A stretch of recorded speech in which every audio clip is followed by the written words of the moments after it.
ahead and call a meeting to order, 9 o'clock.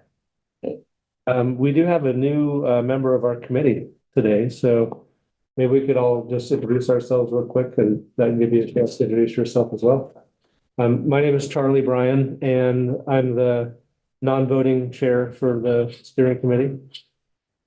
Brandon Graham, own a couple of restaurants and other businesses downtown. Mark Phillips with the Lawrence Public Library. I'm Chris Luxem. I'm one of the co-owners of the Raven, a bookstore manager and musician as well. Lived in Lawrence about 10, 11 years now again. And yeah, happy to be on this committee. Lance Fay. I'm representing the Public Transportation Advisory Committee. Also, Lawrence musician and self-employed person, bus rider, and so on and so forth.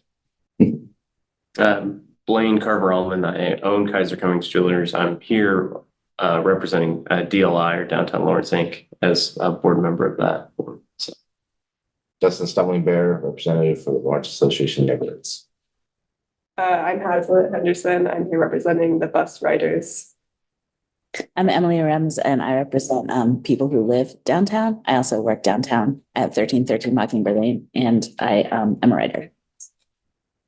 I'm Jeff Lowe, and I'm the at-large member.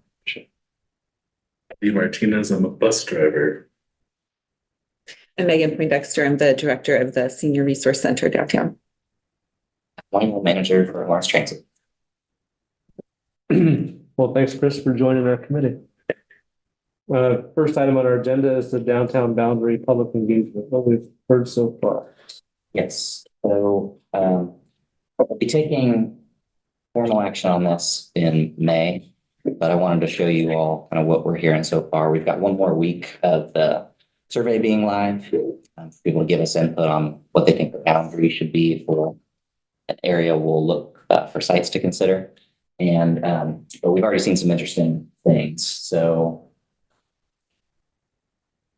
here, remember to share.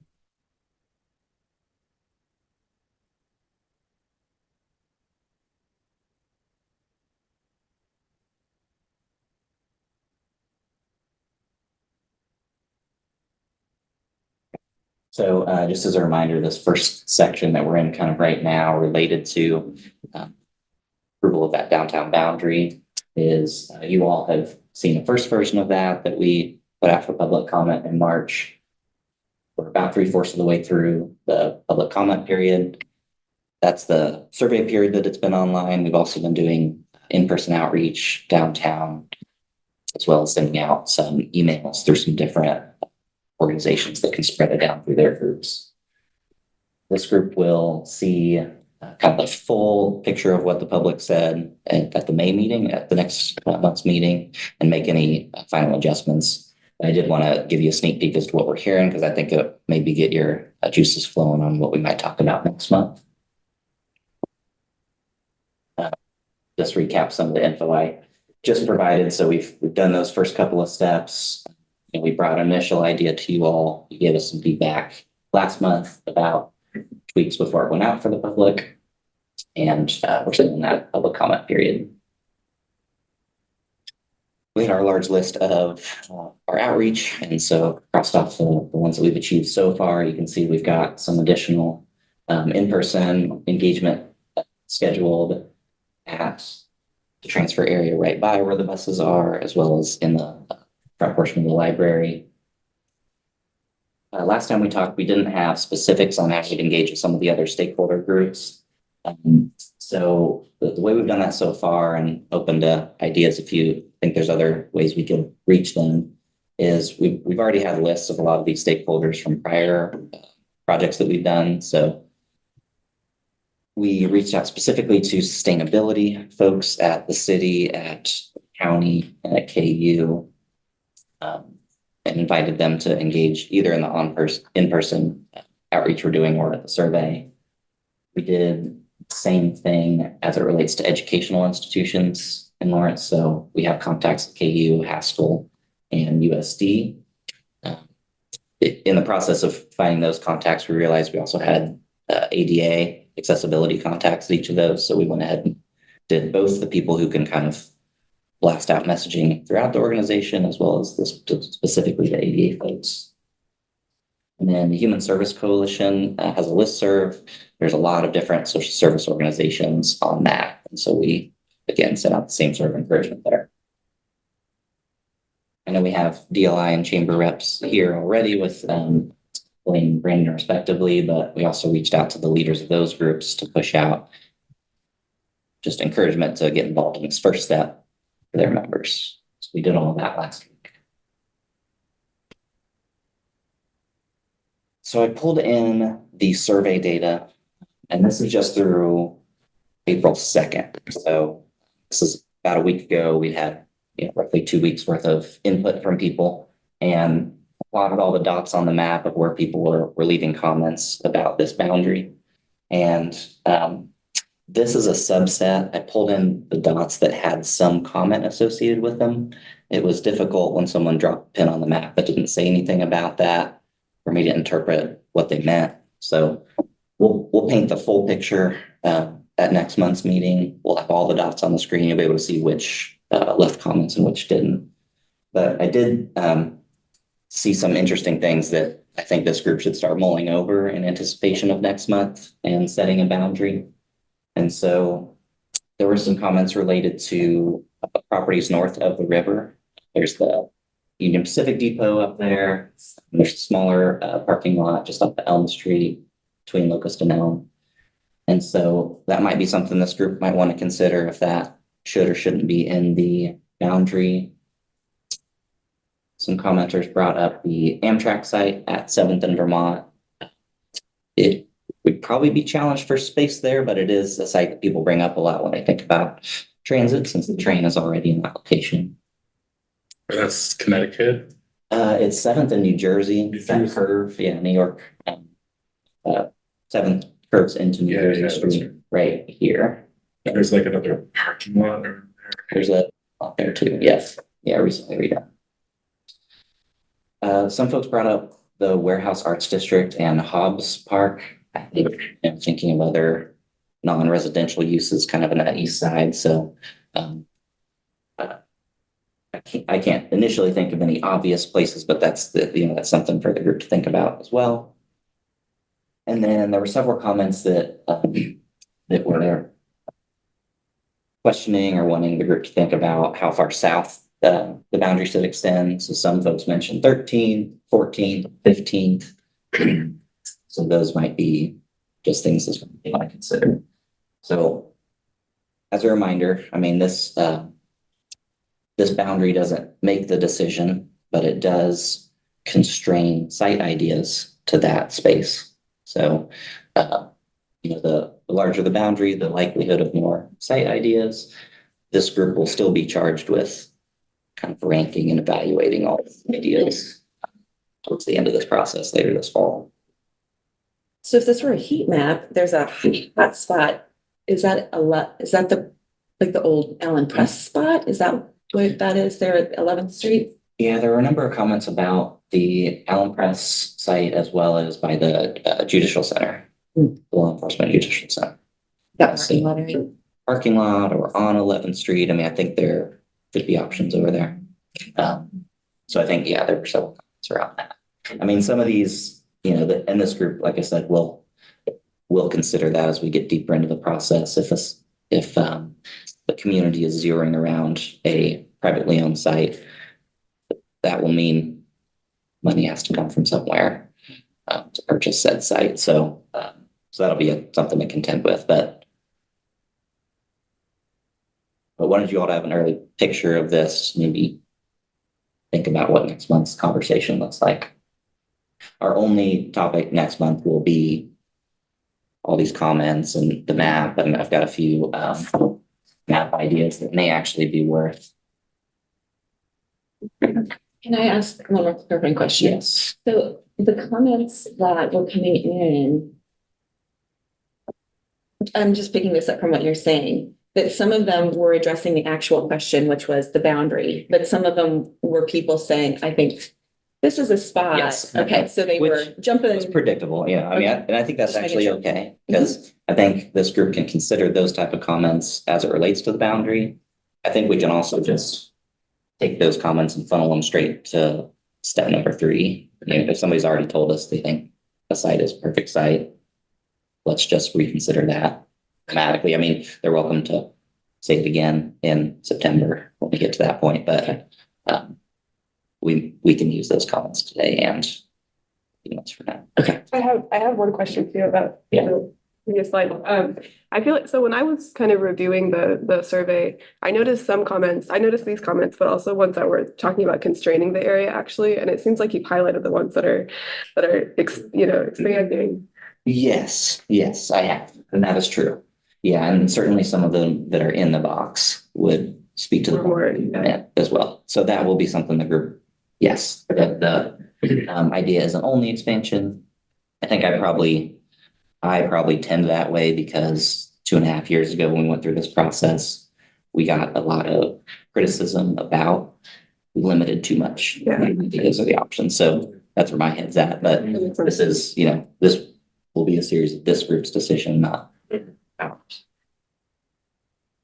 And to that point, were there comments about constraining it that anyone wants to discuss today?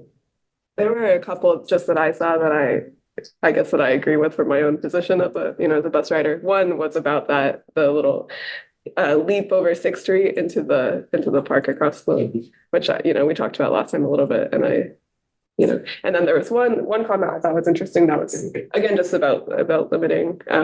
They were saying that kind of expanding out east and west makes more sense, but like keeping the sort of north and south scope limited, because that way, wherever you get off on the bus, you're within 2 or 3 blocks from like a sort of endpoint destination, since Mass Street is more oriented north and south. But I also hear what you're saying, Adam, about not limiting the scope too much right now. Yeah, and I expect this group to have a full discussion next month, and I guess I'll be careful not to get too deep into that today because we've got some other content. But yeah, I wanted you to start seeing some of this and thinking about that, because there'll be a lot of options, I think. Are you satisfied with the number of responses so far? Does that feel? It does, yeah, I mean, that's a week ago, or I guess, a week ago.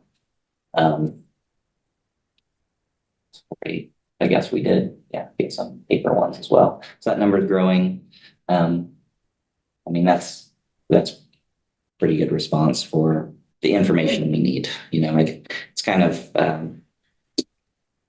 public outreach is not all about quantity, it's about quality. I think, again, about 2.5 years ago, we walked postcards into 192 storefronts, but didn't get enough back and forth between staff and people commenting to actually make a decision. Community felt was listened to, or took into consideration different things. So I'm pretty happy with the quality of stuff we're getting as far as really vetting these other sites and comments about inside the boundary as well. That'll help this group weigh those decisions. I'm looking at the email that you'd sent through the Human Services Coalition. Did you want the participants or the recipients of that listserv to share them outside of our own organizations?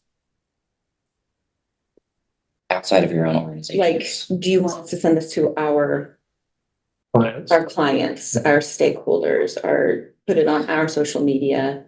If it makes sense for your clientele or your contacts. I mean, I think that's why we try to push things out that way. Because I just didn't read it that way when I got it. I read it like insulary. Like, I'm just sending this to the people on this list for the people on the list to complete. And I think that I maybe misunderstood that. So on that note, can we get paper copies of it? Yeah, we've been using paper copies as we've been talking with folks downtown. So thanks. So are you asking if we can get like a PDF sent to the Human Services listserv? Well, at least to the Senior Resource Center, because I would put paper ones out. I could.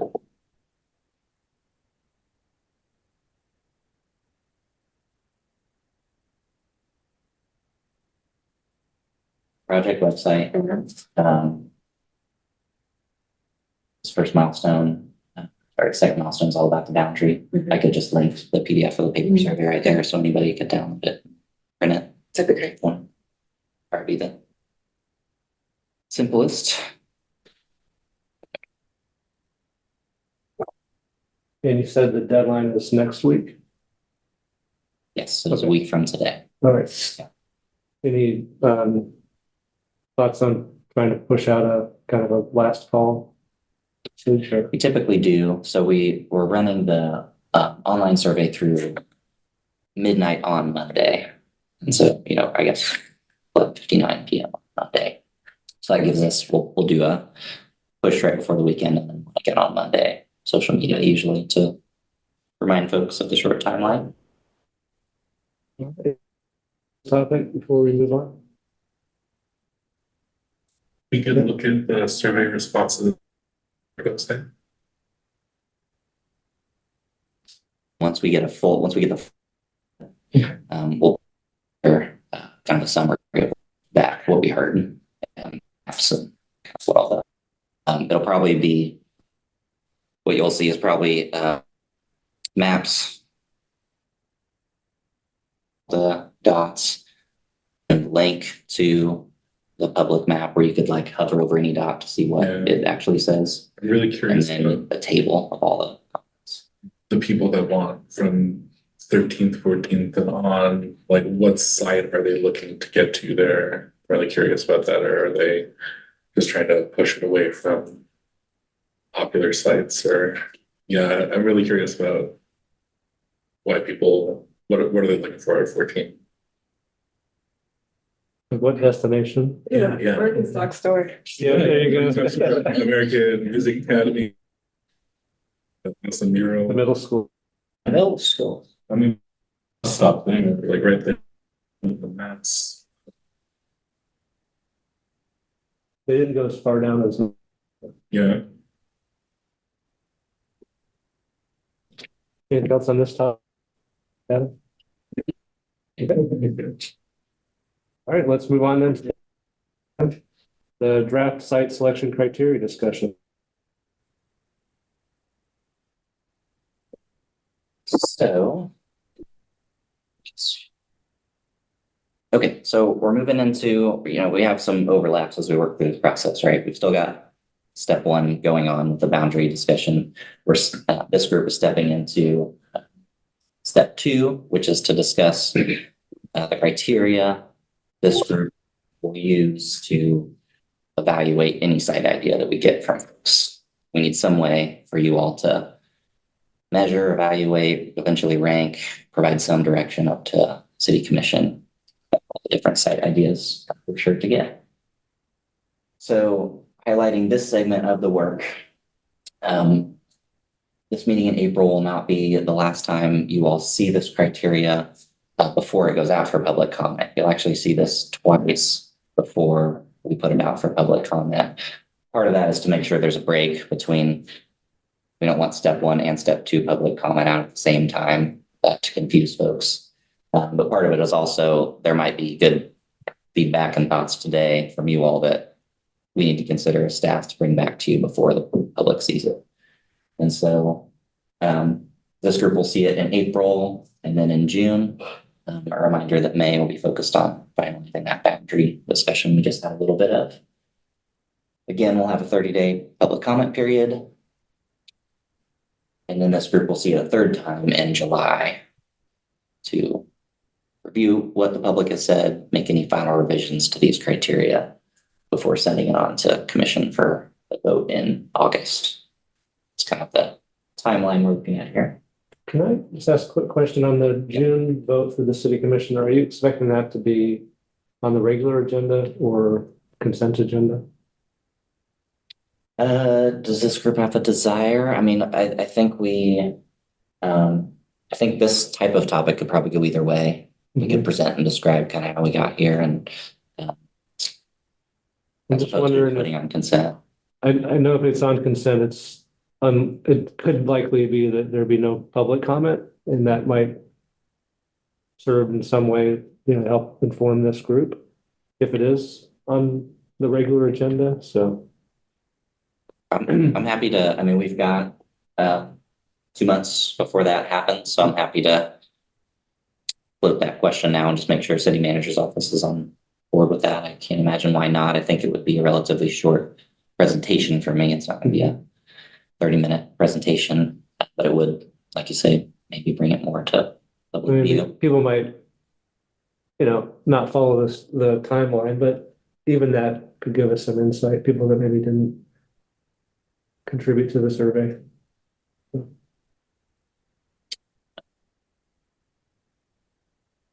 Make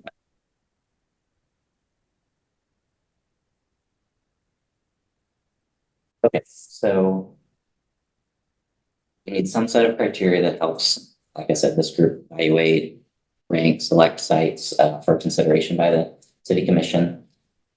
You'll see a list of criteria that I've drafted for your thoughts, or if anything's missing, that some things will be more clearly kind of pass fail, others are more gray area. It's there's some like value decisions to be made there.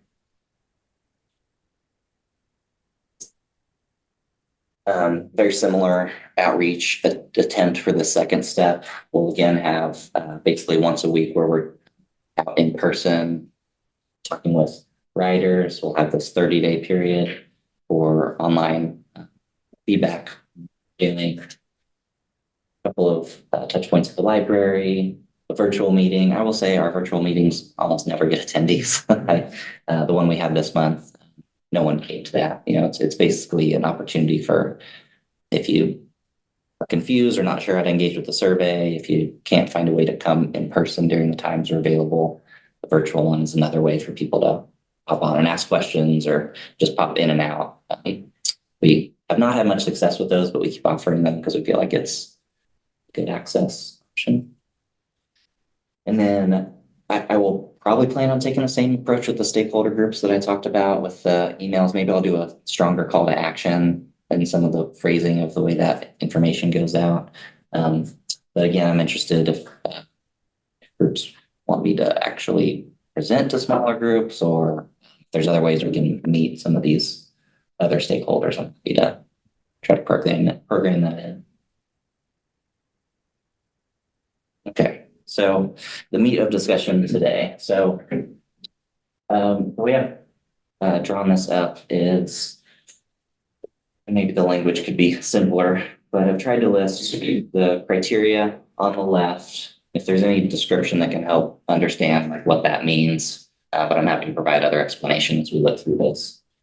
And then on the right side, is it something that's pass fail? Is it something that like towards the bottom, that's like a high, medium, or low impact? Is something more specific? We talked about parking spaces gained or lost. That would be like a number, right? Every site could have an estimated number. If we're impacting park space, we could have a number, square feet, that sort of thing. So the way these can get measured can be a lot of different ways. So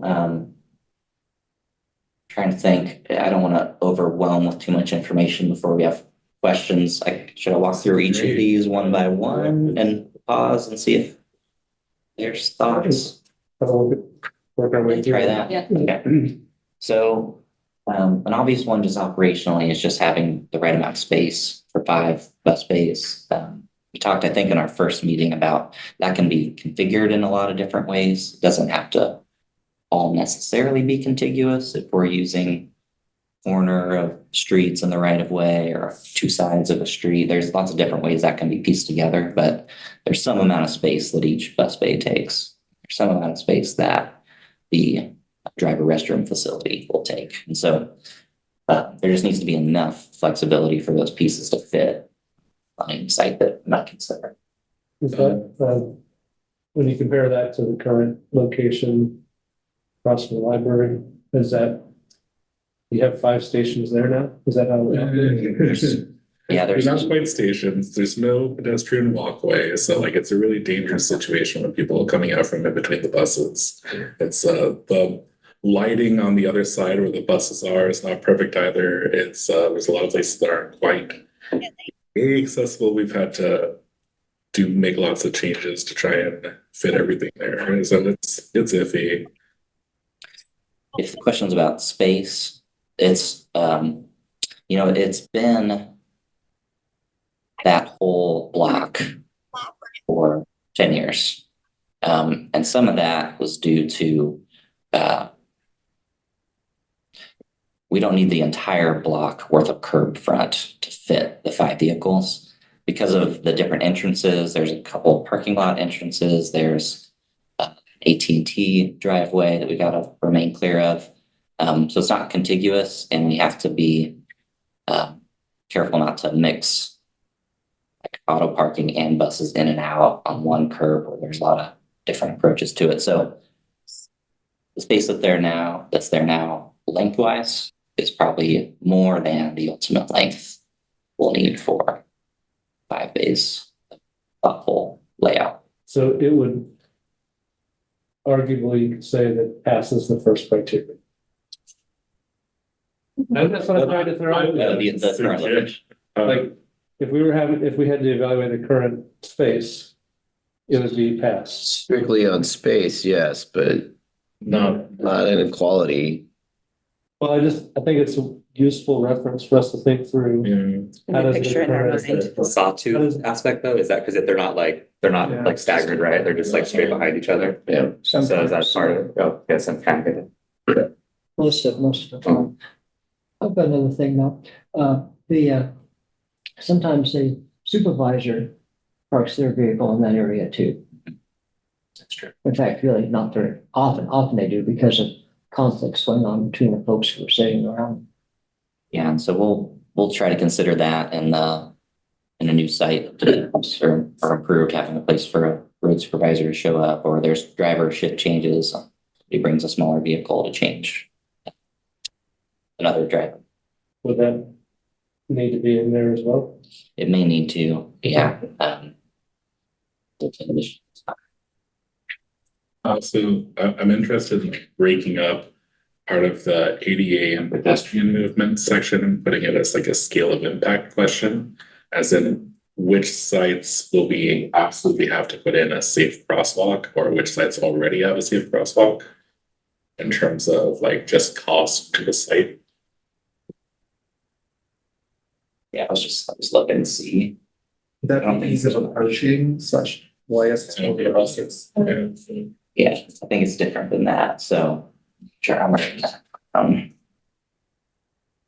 Because that's a major issue we have at the downtown hub that we just don't have at the central station hub.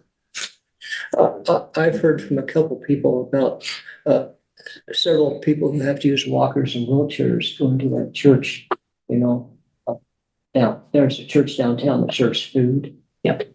Yeah, down. And several people who use walkers and wheelchairs have a difficult time getting there, from the library, sure, so on and so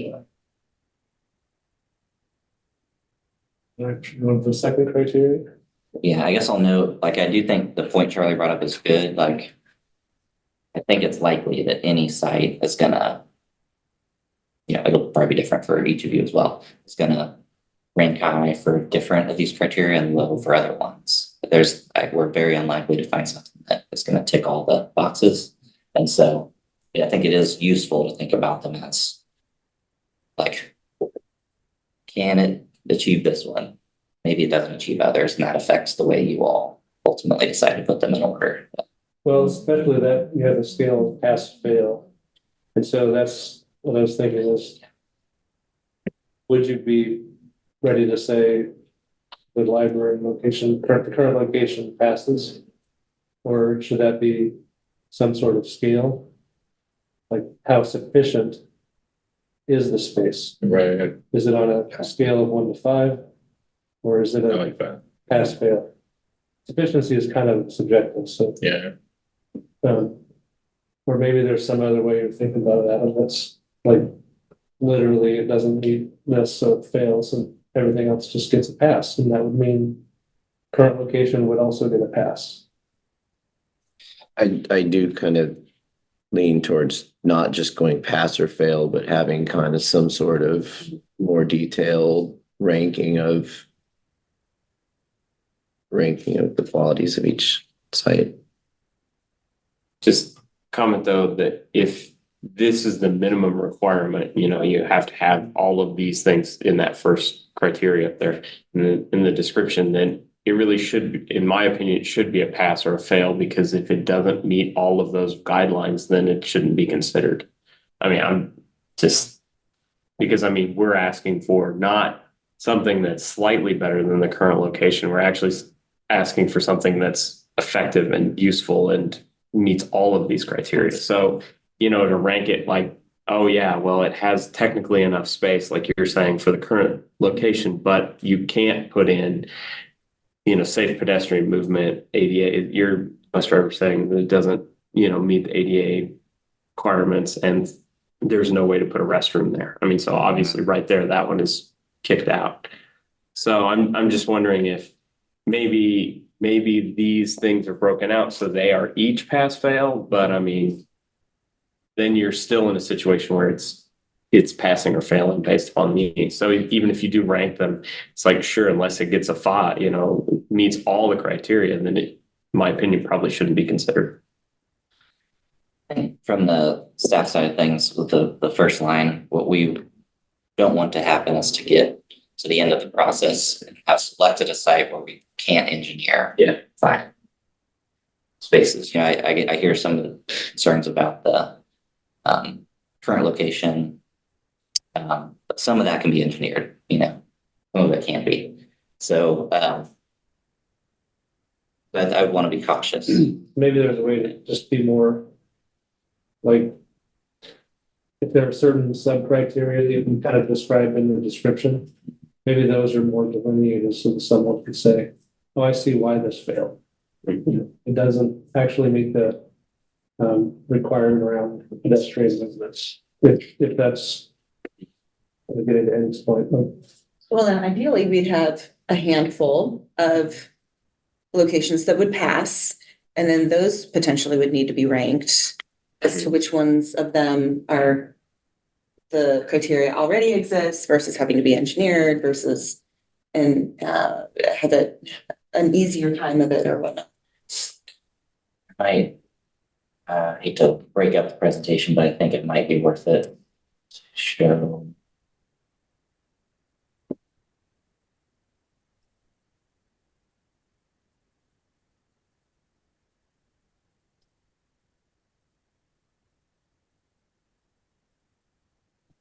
So I'm calling back to our first presentation that we had together in February.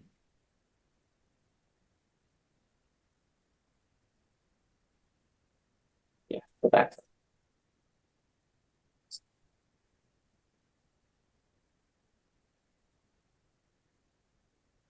This is theoretical, but I think as staff, we imagine the sites you see in orange have passed all the pass-fail components. There might be variation in how good site 1 and 2 are compared to site 8 or 9, but if forced, we could make sites 8 and 9 work because it meets the pass-fail criteria. I think that was the mindset we kind of approached the pass-fail pieces with. Yeah, I think your slides for this meeting have like a red slide that have like distinction between like what you mean by scale of impact and what you meant by pass fail. I think there may have even been a third one.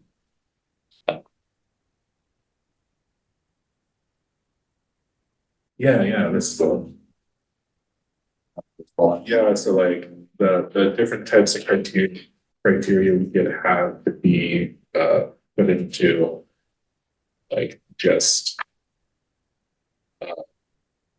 qualitative rank of like I just want it to be closer to the courthouse or something like that. And then second type of criteria we could have could be just like bare bones functionality, like we can't fit 5 buses here, or like or it just doesn't work at all. And then the third type could be like the scale of impact, like how difficult or expensive would it be to put in a lot of new lighting or signage or crosswalks here, or how many parking spaces do we gain or lose like that sort of thing. And if you'll permit me to move down the list, I think you'll see some of that, like the type I think shows up on the right side here. Yeah.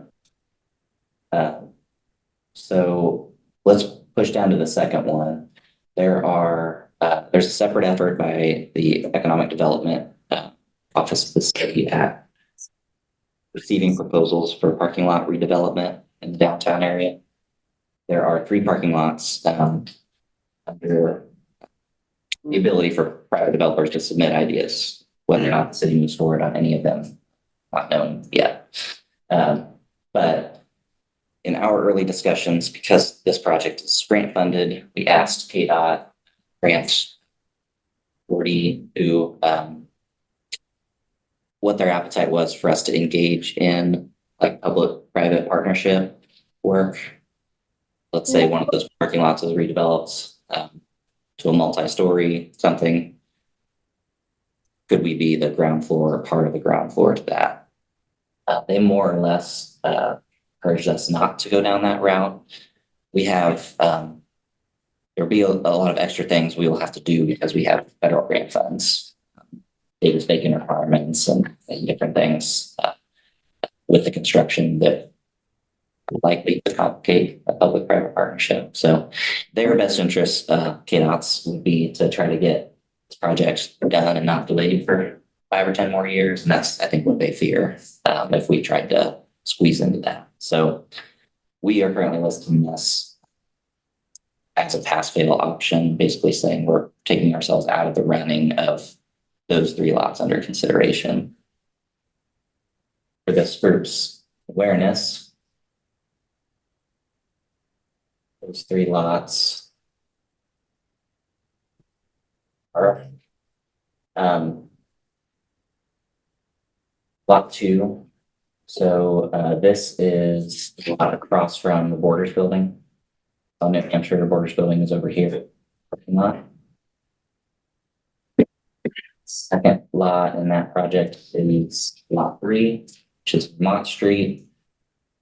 Large parking lot behind the bulk of the 800 block. Third lot is lot 10, also on Vermont Street. D&D Tire is up here. There's a church on the other side of the street here. So those 3 lots, because of kind of the guidance we've gotten from the state, we don't want to get ourselves in a complicating area where, again, 5 years down the line, aren't able to move forward on something. When this goes out for public comment, will that level of detail be provided so that? Probably needs to be. This is going to be a tough public comment period for us. I mean, there's a lot of the public isn't going to be aware of like what the constraints are with those lots and perhaps other properties in the area. I don't know that I've had a really clear picture of the package we're going to try to put out, but there's going to have to be some kind of rundown on each of these criteria. You know, not just giant blocks of text, but some deeper information that helps people get context around each of these lines. So that's something that we can certainly work on ahead of our next discussion about this in June. We will see, like, put something on the screen. Does this make sense to the public or people you know, might engage in the process?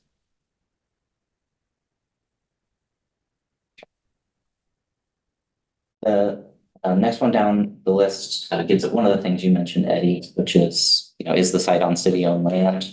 That is not a pass-fail, but there would be a cost. So that's something that we'll want to consider as this group. We got a lot of comments back in 2021 about privately owned property. So it's not impossible, but that money would have to be committed by the city commission to purchase. As you can imagine, lots of praise pretty high downtown, so it wouldn't be a small hurdle, but it doesn't prevent us from doing this project if there's political energy behind that payment. So as you all wrestle with sites and we're ranking them and some privately owned ones are rising to the top, consider if it's worth it, or if we can gain some knowledge about the value of many that. Does the city have any like easily accessible GIS maps or anything that kind of could like just starkly show what is publicly owned and what's privately owned downtown? I think the way we'll do that, we have the same remix system. We looked at that map last time and you're able to drag around. You can make comments and things. We can pull in layers like that. And that would probably be a good idea. We'll probably need quite a few layers. We've talked about, there's some other things coming up here, flood zones and historic properties and things like that to consider.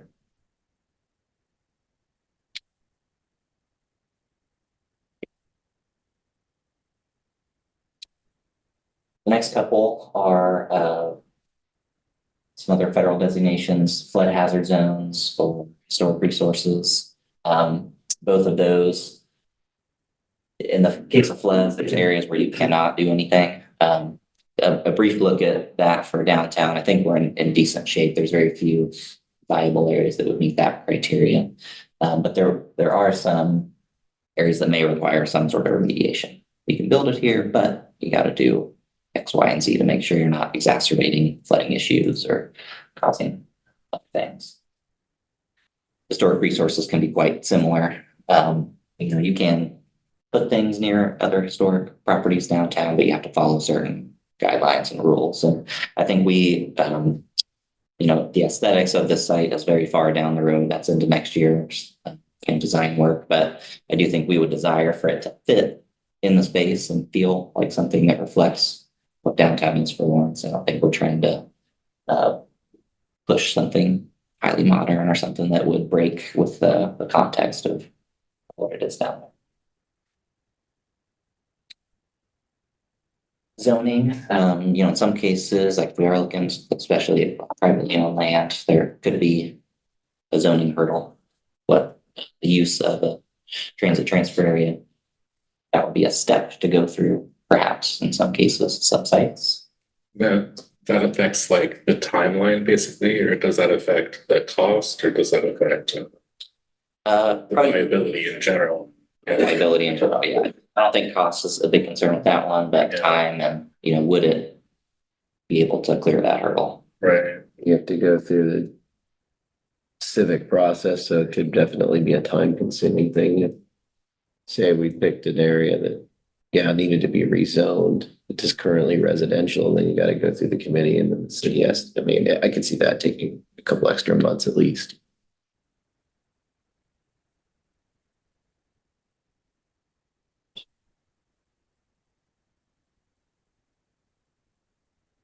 This was on a previous slide, but parking. So with any site idea, we'll be able to look at estimated spaces impacted. In the event that we would move from the current location, I think there's an expectation that would come back to parking. So there is a possibility that a move could increase the number of spaces. I think we impact somewhere in the neighborhood of 15 spaces right now being on that curve. So there's a possibility that a new site might impact fewer than 15, in which case being that spaces. Areas of parkland got brought up in the prior process and are already happening in this one too. So that's just something to think about. This is probably one of those value discussions. People might not care as much about certain areas of parkland. They might say anything impacted. They might not care at all. I think there could be variation there using that type of area. Right, that's good. So maybe this comes into anticipated traffic flow impacts at the very end, but I'm wondering if there's a criteria to add in or more explicit about sort of effects on the number of drivers, perhaps, like taking a car to downtown versus taking the bus to downtown. Because I guess in my, sort of vision of this process, part of the goal, right, is to make taking the bus downtown more amenable to more people. And so in that sense, maybe there would be less of a need for parking. I don't know if that's maybe already kind of included or not worth it, or. Yes, as you talk through that, I would take that as a segue to the next one. You know, proximity to the center of downtown. I view that one as kind of it's a convenience type criteria. Does it get me close to where I'm trying to go? If I'm dropped off too far away from where I want to go, I might drive instead. Be my thought on that, but Yeah, I don't know how it could really be included in a way that's like, very clear. I found some heat maps, but they're really bad. They're old. They're from like 2020. So like it was also like peak quarantine. So I don't think they're like perfectly representative of what our actual traffic looks like, but they cover all the streets downtown. Yeah, I don't know how useful it would be. When you say heat maps, you mean like it has like a number, like they went through and they did a survey that counted all the traffic running on all the different streets and intersections. And it's cool to look at. It's interesting. It's cool that it's a resource, but yeah, KDOT does that Yeah. frequently, so that could just be a touch point for this group of this project. Traffic. yeah. Kind of related to that, this might be a more detailed thing to consider, but being that downtown gets a lot of events and parades and things that block off streets for a certain period of time,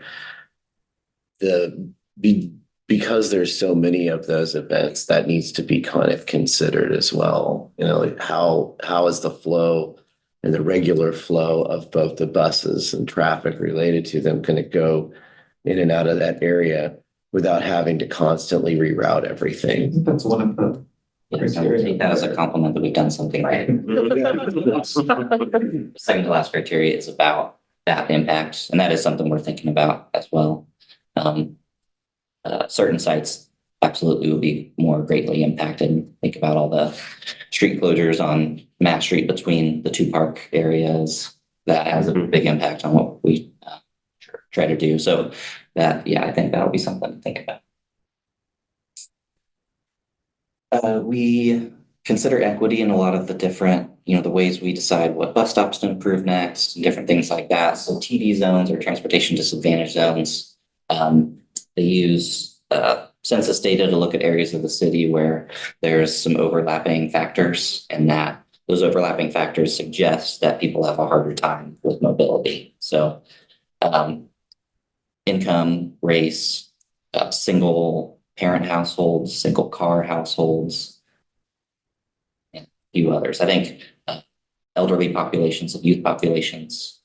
So there's areas of town we look at to make some other decisions. I think it'd be worthwhile to overlay those as part of this process too, just to understand if from an equity perspective, there's benefit in one area versus another.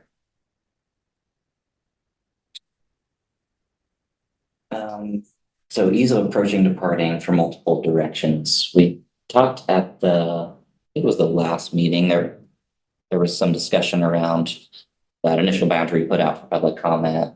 And I mentioned briefly there's some areas on Tennessee and Kentucky that could potentially be useful because we can approach them from each direction.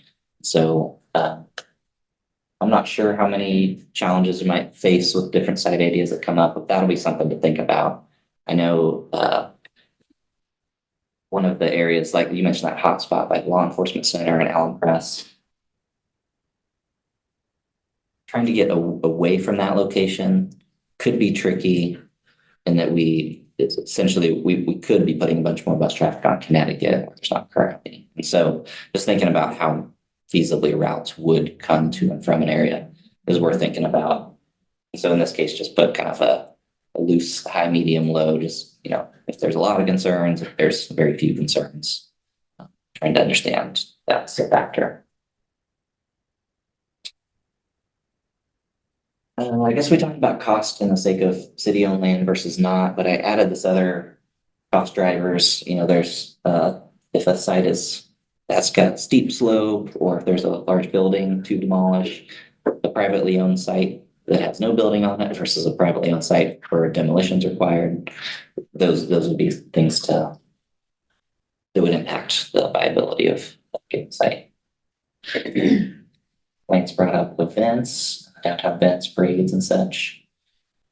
And then traffic flow. So I added that one because they're in 2021 going through the site discussion. There was some comments or interest from commissioners at considering making a two-way street a one-way street to accommodate space we would need.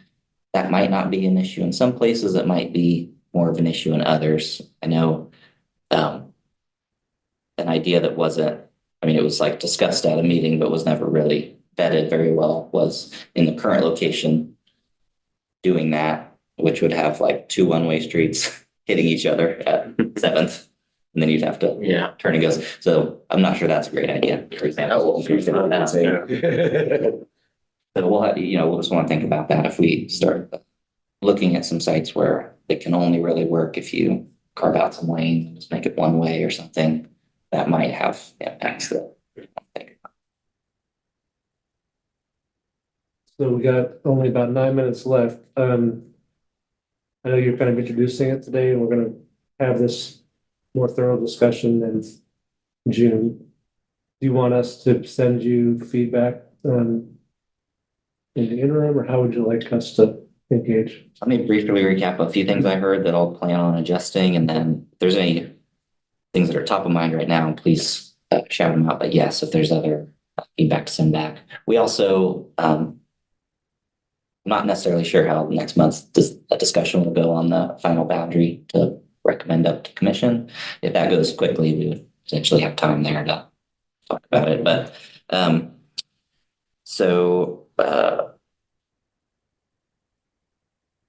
have some notes not related to this. I think we'll probably need to think about programming in required space for a supervisor vehicle or like a driver relief vehicle. Maybe breaking out that ADA pedestrian movements into its own category. Maybe it's a high, medium, low potentially, but some way to think about, can it be adjusted for safe pedestrian movements? As part of this work, getting a city-owned land layer to compare against area. I'll certainly try to find a way to package. Maybe I'll try a couple of different ways of packaging the information that would go out to the public for comment for this group to consider in June. And I could even send that ahead of time since we have a couple months gap.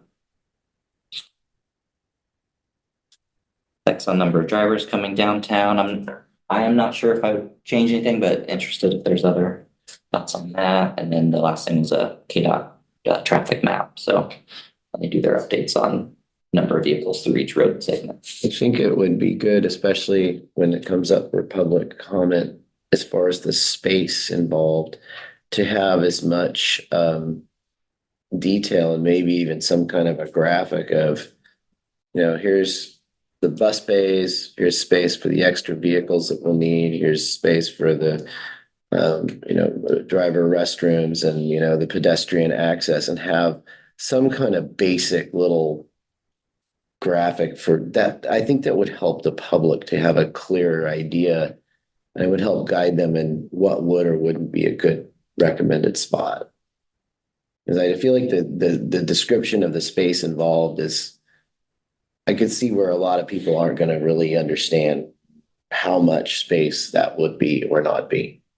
That's good.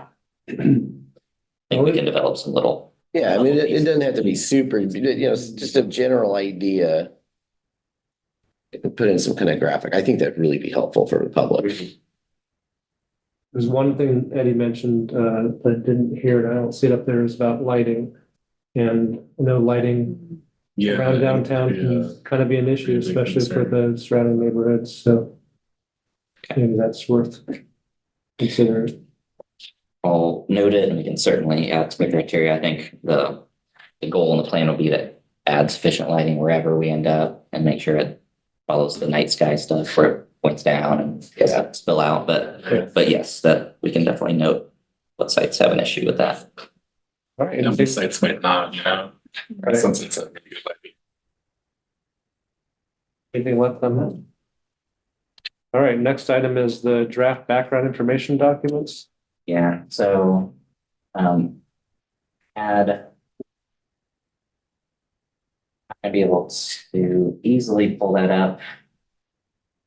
See which one do I have here.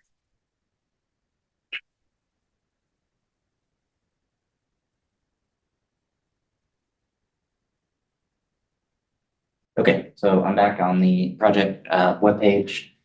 Have added, there are a couple things this group asked for. FAQ was one of those. Background information section, and I added an FAQ. It's pretty limited so far. I was trying to Want to share? jot down and remember what. Are you sharing this one?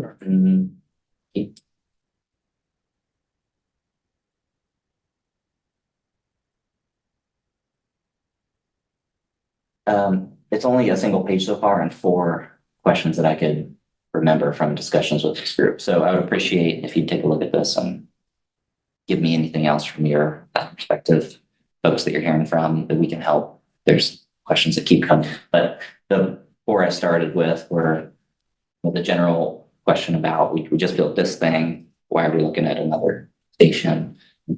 Detailing differences or the reasoning behind the project itself. Funding got brought up, so detailing what the local and non-local funding is, how that comes together. Questions about ridership and also how that ridership is collected.